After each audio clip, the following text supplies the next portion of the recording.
how to breed Fundulopanchax gardeneri. Right, so before I start on how to breed this stunning little fish, I'll give you some basic facts. The scientific name is Fundulopanchax gardeneri. This location, it's native to Cross River system in southeastern Nigeria and western Cameroon, plus the Benue River drainage in central Nigeria. Disposition. This is supposed to be a very peaceful fish which can be kept in small groups with other community fish, but I have discovered otherwise. Depending on the species of gardeneri you've got, some are peaceful and some aren't. I've put some of my gardeneris in with my community fish, and they've gone through them like a dose of salts, killing all the fish. And I've even gone as far as sticking some of my gardeneri in with my Tanganyikan cyclids, and I can tell you that they hold their own, no problem. So I actually rate the standard gardeneri as quite an aggressive species. Now the odd thing is, when you are trying to breed them, that when you put young pairs together, the males will mercifully chase down the females and will kill them very quickly.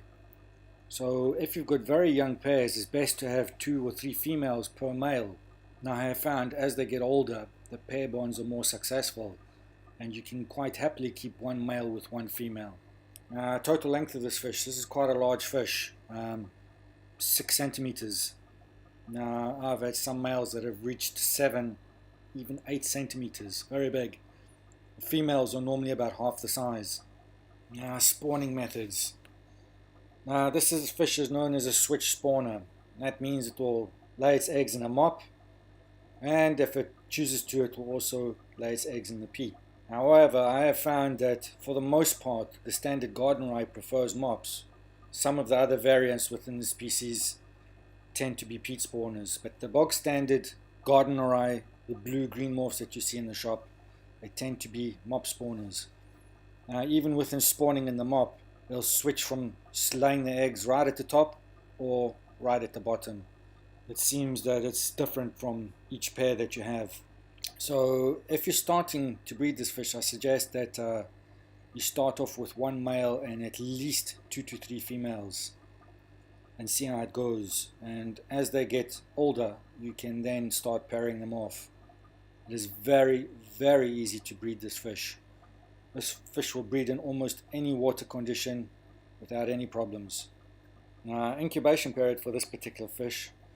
If it's a mop spawner and you're incubating it in water, the eggs will hatch within 2 to 3 weeks. If you're incubating the eggs on peat, this will take 3 to 4 weeks. The fry are small, but they're not as small as the other species. So when they hatch, you can start feeding them on microworms and baby shrimp immediately. You do not need to feed infusoria. The fry grow rapidly, and in about 3 months they are ready to start pairing off and spawning. This is quite a long-lived killifish. It can live 5 years plus. As for the water conditions, this is not a fussy fish. Live quite happily anything between 6 and 7.5 pH. For breeding purposes, if you can keep it around 6.5 pH. However, I've had these fish in hard water and they've bred quite happily in hard water. In very soft water they won't do well. General hardness doesn't seem to be an issue with them, but for breeding around the 6 DGH mark. I do water changes once weekly, and I do up to a 3rd water change, and I just use water straight from a tap. Doesn't seem to bother them at all. And I just use a small sponge filter and no heater. As long as the tank is at room temperature, you won't have a problem. For breeding purposes, ideally you want to keep it at around about 23 degrees Celsius. No lighting is required for these fish. They'll quite happily breed in room conditions without any direct light. These fish will eat absolutely anything. Flake food, frozen food, live food. But for breeding purposes, I suggest you feed them live food. The more live food you feed them, the more eggs you'll get from them. Now I rate this fish as very easy and definitely suitable for beginners. So for beginners, if you want to breed a killifish, I definitely recommend this species. So just a bit more information now. Fundulopanchax genera in general is one of the largest species among the killifish. I think there's at least 28 described populations. Almost every single population has loads of variants. The gardeneri are an example of enormous diversification. Even within my own fish tanks, the bog standard gardeneri, I've got blue morphs, green morphs. They seem to come in all colors. Virtually all the original Fundulopanchax originate from western part of Africa, with some very rare exceptions, and of course aquarium strains. This is a really strong little fish, well colored, and they are very suitable for beginners due to the easy maintenance and productive behavior. Now, as I've said before, this is quite a tough little killifish. It can captain some community fish tanks, but just remember, in a general community, this fish will become very dominant and pick on the weaker fish. Now, males can be very, very aggressive towards one another, and once again, they can end up killing each other. So if you're going to breed them, I suggest keeping one male to 2 to 3 females. And if you're going to keep them in a group, keep at least 3-4 males in this group. Otherwise, the males will just bully each other to death.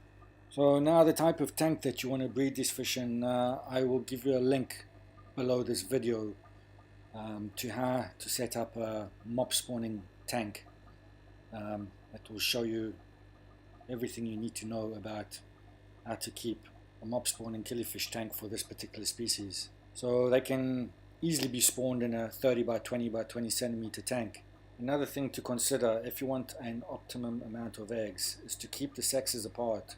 Keep a female in her own tank and the male in his tank. When the female is nice and plump, you can place the females with the male, and once they've spawned for a couple of days, you can then remove the female again to her own tank. This helps the female from constantly being harassed by the male.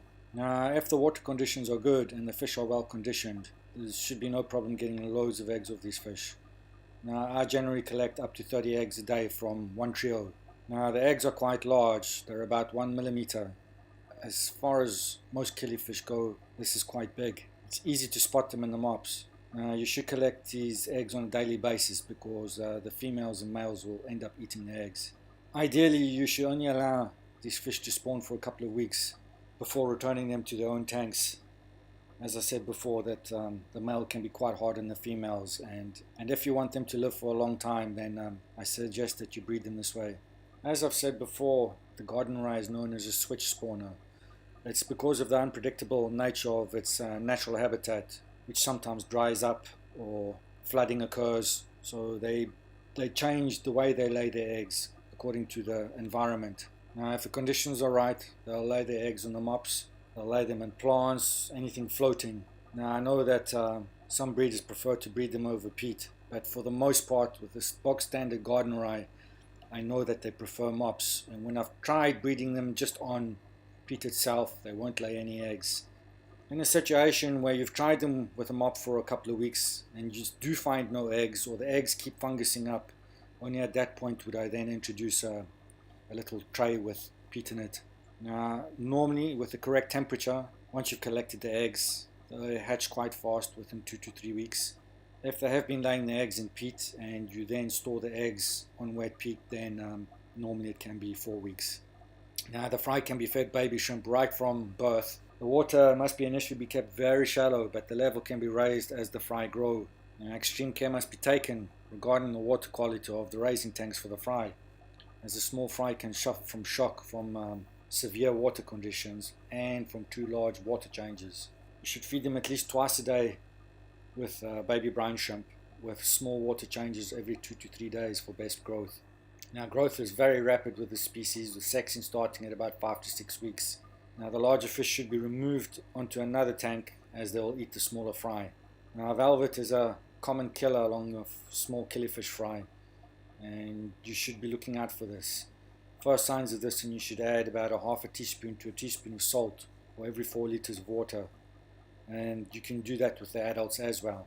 Now, just to close off, I'll just mention again, this is a very, very easy species to breed, and as a beginner's fish, I recommend it. You won't have any problems with this fish.